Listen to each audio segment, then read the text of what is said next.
Queen Elizabeth is tapping into the sparkling wine industry. She leased out a small chunk of land on her estate outside Windsor Castle for a vineyard.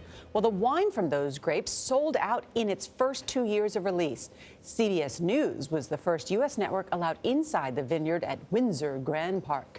Charlie D'Agata spoke with those trusted with the high-profile responsibility of producing wine on the Queen's land. It might look like a scene from the sunnier climes of France, but it doesn't get any more British than this. Because this modest little vineyard happens to be in the backyard of one of Britain's biggest landowners, the Queen. Frankly, Her Majesty could spare 7 acres on grounds that span more than 15,000 acres on her estate outside Windsor Castle, around 20 miles west of London. There'd have been a couple of bunches on that. The man who helped plant the idea, and the vines for that matter, winemaker Tony Laithwaite. That's Pinot Noir. Oh my gosh. They're nice, aren't they? Really nice.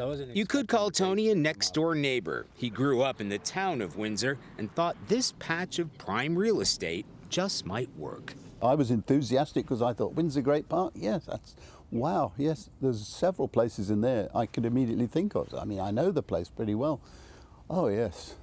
The Queen was enthusiastic too, as was husband Prince Philip, who's held the title of Ranger of Windsor Great Park for 65 years. It's a great honour that we've been able to do this.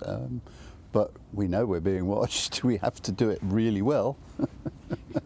You've got a pretty important boss. Yes.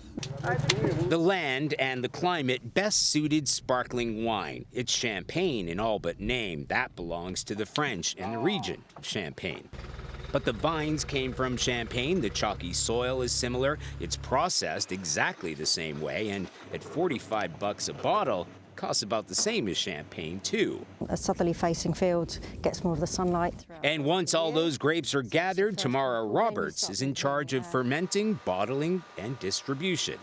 No pressure. The grapes are grown here, then the rest is down to you. That's right. Huge responsibility. Oh gosh, yeah. Yeah, we obviously understand how high profile this particular vineyard is.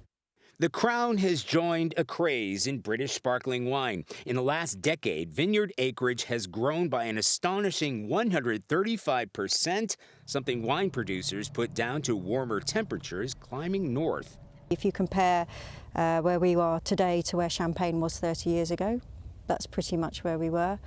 Weather-wise. Weather-wise. And it gives us the opportunity to have a slightly longer growing season. It makes it feasible in order to grow the grapes that we can.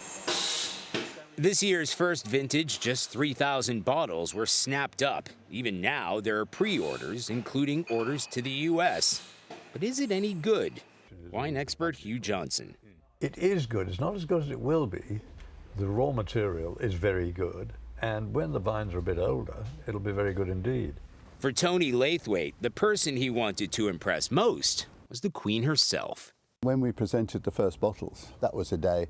If only my mother could have seen me. Look, Ma. Yeah, look, Ma. Look who I'm giving this bottle to. Though just a walk away, it was a world away from where he grew up. And that is worth raising a glass to. For CBS This Morning, Charlie D'Agata, Windsor Great Park, England. Well, cheers to that. You think the Queen's out there picking grapes? Oh, I wonder if she comes up. But I love that he said at the end, if only my mother could see me. See, we always want to make our parents proud. Liz's fizz is what the Daily Mail called it.